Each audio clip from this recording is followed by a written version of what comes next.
안녕하세요. 저는 오늘 투자를 다시 시작하는 마음으로 이 자리에 앉았습니다. 주식시장에서 제일 어려운 종목을 고르는 기술이 아니라 흔들리지 않는 나를 만드는 일이라는 걸 수없이 반복된 실패와 후회의 순간들 속에서 배워왔습니다. 여러분들도 잘 알고 계시는 벤저민 그레이엄의 현명한 투자자는 저에게 투자를 가르쳐 준 책이기 때문에 오늘 이 책을 통해 삶의 태도를 바꾼 책이라는 이 책을 가지고 여러분들께 좀 소개를 드리려고 합니다. 투자란 결국 돈을 쫓는 일이 아니라 나를 다듬는 일이었습니다. 부자가 되는 게 목적이 아니라 부자가 될 수 있는 사람이 되는 과정이었습니다. 오늘 저는 그레이엄의 가르침 속에서 다시 한번 약속하려고 합니다. 무너지는 부자가 아니라 버티는 사람으로 살겠다고. 그 버팀이 쌓여서 언젠가 부가 찾아오는 구조를 만들겠다고. 그리고 지금 이 순간부터 저는 다시 시작하려고 합니다. 우리는 시장을 믿으려고 합니다. 하지만 시장은 우리를 모릅니다.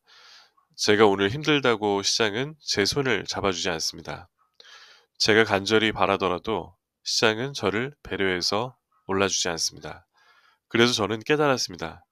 시장에 기대지 말고 내가 기대할 수 있는 구조를 만들자. 시장을 예측하려 했던 시절에는 제 계좌는 감정 곡선과 같았습니다. 차트가 떨어지면 하루가 무너졌고 주가가 오르면 근거 없는 자신감이 집을 지었습니다. 그러다 다시 무너지는 패턴이 반복됐습니다. 어떤 투자자는 시장을 바다에 비유했습니다. 바다는 제 기분을 몰라줍니다. 바다는 제가 오늘 편안하길 바라지 않습니다. 바다는 그냥 움직입니다. 그래서 바다를 원망할 필요가 없어집니다. 대신 저는 배를 다듬습니다. 조타 장치를 점검하고 안전장비를 준비합니다. 그리고 출항할 날씨를 선택합니다. 시장을 바꾸려 하지 않고 나의 구조를 바꾸는 사람이 끝까지 살아남는다고 생각합니다. 저는 한동안 스스로를 투자자라고 믿었습니다. 하지만 지금 돌아보면 그저 불안한 투기자였던 날들이 더 많았습니다. 왜냐하면 저는 시간을 믿지 못했기 때문입니다. 기다릴 수 없었고, 지루함이 두려웠고, 천천히 가는 것은 실패라고 착각했습니다. 그래서 질문을 바꿔보았습니다. 수익을 원하는가? 아니면 생존을 원하는가? 수익을 원하면 저는 빠르게 움직이게 됩니다. 하지만 생존을 원하면 저는 구조를 만들게 됩니다. 생존이 이루어졌을 때 비로소 수익은 따라올 가능성이 생깁니다. 수익만 바라보면 제가 급해지고 조급해지고 조급해지면 저는 스스로 무너질 확률이 높아집니다. 그래서 저는 오늘도 마음속에 적습니다. 수익은 목적이 아니라 결과이다. 안전마진이라는 단어를 들었을 때 저는 한동안 그 뜻을 오해했습니다. 싸게 사면 안전해지는 거라고 믿었었습니다. 하지만 진짜 의미는 이랬습니다. 내 생각이 틀릴 가능성을 설계 안에서 감당하는 것. 저는 틀릴 수 있는 사람입니다. 저의 분석은 완벽하지도 않습니다. 뉴스도 오판할 수 있고, 기업의 전망은 예측에서 벗어날 수 있고, 세상은 저의 계산보다 더 복잡합니다.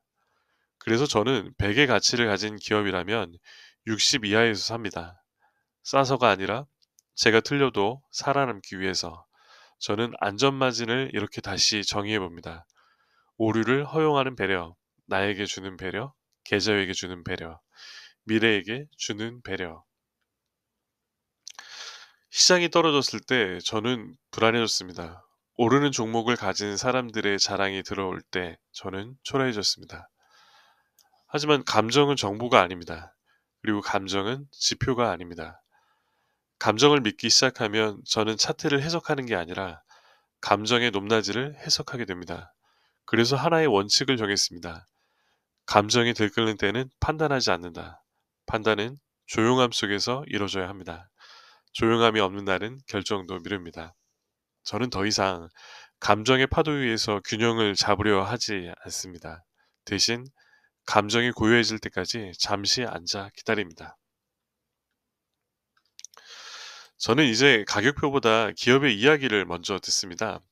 이 기업이 어떤 문제를 해결하고 있는지, 이 기업의 고객은 누구인지, 이 회사의 매출은 어디에서 생겨나는지, 이익이 꾸준한지, 부채는 감당할 수 있는지, 경영진은 신뢰할 수 있는지, 이 질문에 답하다 보면 차트를 보기 전에 이미 많은 답이 나옵니다. 저는 기업을 한 문장으로 설명할 수 없으면 투자하지 않는다는 원칙을 만들었습니다. 이 회사는 무엇을 통해 돈을 법니까? 이 질문에 제가 설명하지 못한다면 저는 모르는 시장에 들어가는 셈입니다. 아무리 좋아 보여도 저는 관찰자로 남습니다. 투자에는 기회가 많지만 내가 이해하는 기회만 내 기회가 된다는 걸 조금 늦게 배웠습니다. 저는 종목을 고르기 어려울 때 ETF를 통해 시장 전체를 삽니다. 시장을 맞추는 게 아니라 시장에 머무는 전략입니다. 수익률이 화려하지 않아도 괜찮습니다. 왜냐하면 저는 수익보다 생존을 더 중요하게 여기기 때문입니다. 방어적 투자는 저에게 질서 있는 자유를 줍니다. 생활비 1년치 비상금 확보, 공격 투자 비중 최대 30% 제한, 장기 계좌는 매수의 매도 금지 구역 설정, 감정적 매매 금지를 체크리스트. 이러한 규칙들은 저를 구속하지 않습니다. 오히려 저를 자유롭게 합니다. 무너지지 않을 수 있는 자유가 생기기 때문입니다. 적극적 투자는 저를 더 강하게 만들어야만 접근할 수 있는 영역입니다.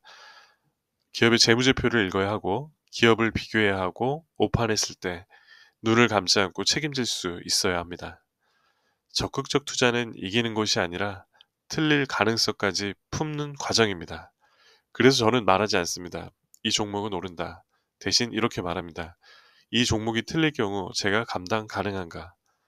답이 예일 때만 저는 앞으로 걸음을 뗍니다. 희망은 목표가 될 수 있지만 전략이 될 수는 없습니다. 두려움은 경고가 될 수 있지만 핸들이 될 수는 없습니다. 저는 희망과 두려움 사이에 시스템을 세웠습니다. 그 시스템의 예로는 매수, 매도 사유를 미리 명문화, 목표 가격이 아닌 목표 가치 설정, 판단 기준 3개 이상 충족 시에만 실행하고 감정저수 7 이상일 경우에는 거래를 보류하는 이 기준을 세웠습니다. 이 과정은 시간이 걸리지만 제 계좌가 살아남는 데 도움이 됩니다. 결국 투자란 돈 버는 방법이 아니라 돈이 떠나지 않는 구조를 만드는 것, 떠나지 않도록 만드는 것, 흔들려도 무너지지 않는 것. 이것이 제가 생각하는 나를 지키는 도구들에 대한 기준이라고 할 수 있습니다. 저는 오늘 또 약속합니다. 저에게 그리고 제 계좌에게 수익에 도취되지 않겠다고, 손실에 절망하지 않겠다고, 빠르게 가려하지 않겠다고, 하지만 멈추지도 않겠다고. 저는 이 투자 방법을 통해 저를 정확하게 좀 잡고 나아가고 싶습니다. 하지만 그보다 먼저 무너지지 않는 사람이 되고 싶습니다. 부자는 누구나 될 수 있지만 버티는 사람은 드뭅니다. 저는 그 드문 사람이 되고 싶습니다. 그리고 언젠가 꾸준함이라는 씨앗이 자라 제 삶의 어딘가에 꽃을 피우길 바랍니다. 오늘 저는 이 한 문장으로 마무리하고 싶습니다. 부자가 되기 전에 무너지지 않는 사람이 되겠습니다.